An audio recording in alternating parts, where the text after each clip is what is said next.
Si hay una historia política turbulenta y compleja en América Latina, esa es, sin duda, la de Ecuador. En los próximos minutos vamos a sumergirnos en las raíces de una nación que parece vivir en un estado de agitación casi constante. Mirad, para que nos hagamos una idea de lo que hablamos, hay un dato que es que lo dice casi todo. Ecuador ha tenido 20 constituciones diferentes. 20. Es un récord en Sudamérica, solo superado por Venezuela, y es la primera gran pista de su increíble inestabilidad. Claro, y toda esa inestabilidad interna al final tiene consecuencias fuera, y muy graves. Esa debilidad constante ha provocado que a lo largo de su historia Ecuador haya perdido territorio con todos sus vecinos. Es una nación que literalmente se ha ido encogiendo. Así que llegamos a la gran pregunta, ¿no? ¿Por qué? ¿De dónde viene toda esta agitación que parece no tener fin y que ha marcado la historia de Ecuador desde el principio? Para entenderlo, vamos a hacer un recorrido. Primero, las raíces de esa inestabilidad.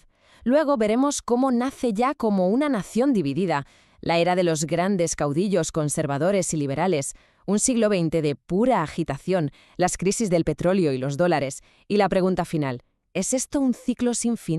Bueno, pues para encontrar el origen de todo esto tenemos que viajar mucho más atrás en el tiempo, a antes incluso de que Ecuador existiera como país, a la época de los grandes imperios que dominaron la región.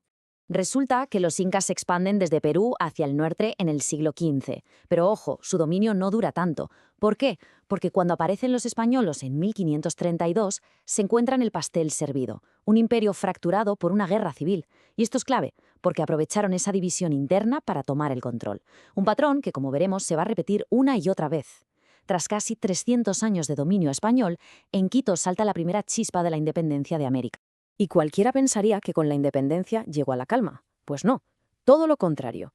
Nació una república ya rota por dentro, con un conflicto en su mismo corazón que lo iba a definir absolutamente todo. Tras la victoria final contra España, Ecuador se mete en el gran sueño de Simón Bolívar, la Gran Colombia.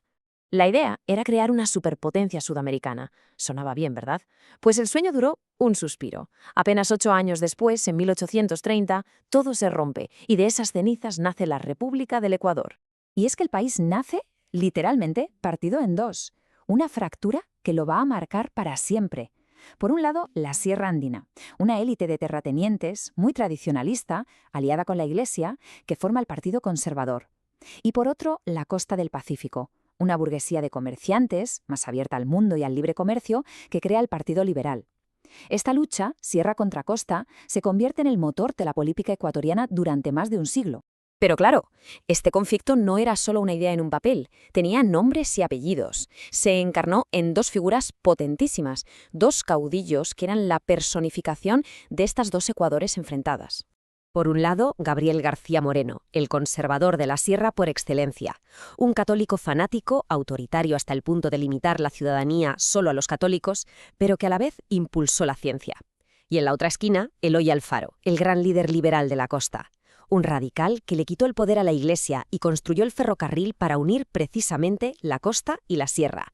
Eran como el agua y el aceite, polos opuestos. Y para que veamos hasta qué punto llegaba la polarización, lo más increíble es que, siendo enemigos a muerte, los dos tuvieron un final trágicamente parecido. A García Moreno lo asesinaron a machetazos. Y décadas después, a Alfaro lo sacaron de la cárcel y lo linchó una multitud. La violencia era, sin más, la forma de hacer política. Llegamos al siglo XX y si pensábamos que las cosas se iban a calmar, pues todo lo contrario. La inestabilidad pisa el acelerador y entramos en un auténtico carrusel de presidentes, populismo y golpes de Estado. Y si hay un nombre que resume este caos a la perfección, es el de José María Velasco Ibarra, un populista con un carisma arrollador que fue el gran dominador de la política durante décadas. La cita lo clava. Parecía que podía ganar cualquier elección, pero sus gobiernos siempre acababan en crisis. Su popularidad era de verdad arrolladora. Fijaos en el dato, fue elegido presidente 5 veces.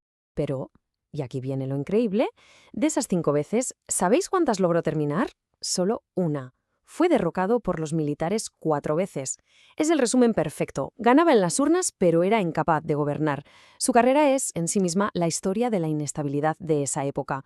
Pero bueno, más allá de Velasco Ibarra, el siglo XX fue una sacudida tras otra. Hubo golpes de Estado militares que se vendían como reformistas, una guerra desastrosa con Perú en el 41 que le costó al país casi la mitad de su territorio amazónico y el descubrimiento de petróleo en los 70, que lo cambió absolutamente todo. Finalmente, la democracia vuelve en el 79, pero la estabilidad no. Uno pensaría que el petróleo traería estabilidad, ¿no? Dinero, progreso. Pues no, todo lo contrario. La dependencia del oro negro ató la frágil política ecuatoriana a los vaivenes de la economía mundial, y esto nos lleva a una crisis sin precedentes. Y justo antes del gran colapso, el país vive un episodio que parece sacado de una película, pero que refleja perfectamente el nivel de disfunción. Gana la presidencia Abdalá Bucaram, apodado El Loco. ¿Por qué? Pues porque daba conciertos de rock en campaña, un estilo, digamos, errático. Duró 6 meses. 6. El Congreso lo acabó destituyendo por incapacidad mental. Poco después, la economía se derrumba, estalla. Con una inflación disparada, el presidente Maguad toma una medida radical, una medida a la desesperada: olvidarse de la moneda nacional, el sucre, y adoptar el dólar. ¿Qué pasó? Pues que la gente salió a la calle, hubo un estallido social y un golpe de Estado que lo echó del poder. Pero aquí viene la gran ironía: el gobierno que lo sustituye sigue adelante con la dolarización. Y sí, frenó la hiperinflación, pero a un coste social brutal. Los ahorros de toda una vida de muchísima gente se esfumaron con el tipo de cambio. Y con esto aterrizamos ya en nuestra historia más reciente. Y lo que vemos es que esos viejos fantasmas, esos patrones de inestabilidad, de polarización, siguen ahí. Se manifiestan de formas nuevas, pero la raíz es la misma. El arranque del siglo XXI tiene un nombre propio: Rafael Correa. Su revolución ciudadana trae una nueva constitución, reduce la pobreza, pero su estilo de gobernar también divide profundamente al país.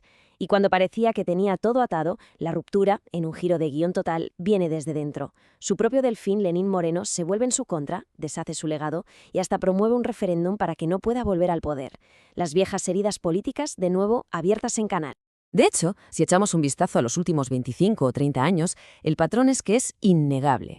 Bucaram, declarado incapaz mental. Maguad, derrocado en un golpe. Gutiérrez, destituido. Y más recientemente, en 2023, Guillermo Lasso, que para no ser destituido, activa una herramienta constitucional casi única: la muerte cruzada. Disuelve el Congreso, pero a cambio se obliga a convocar elecciones para todos, él incluido. Es el mismo ciclo una y otra vez. Presidentes que no consiguen terminar su mandato. Y todo esto nos deja con la gran pregunta en el aire. Después de 2 siglos así, con 20 constituciones, con esa fractura que parece incurable y esa capacidad increíble para devorar a sus propios líderes, ¿puede Ecuador romper por fin este ciclo? ¿O su tumultuoso pasado está irremediablemente destinado a ser también su futuro?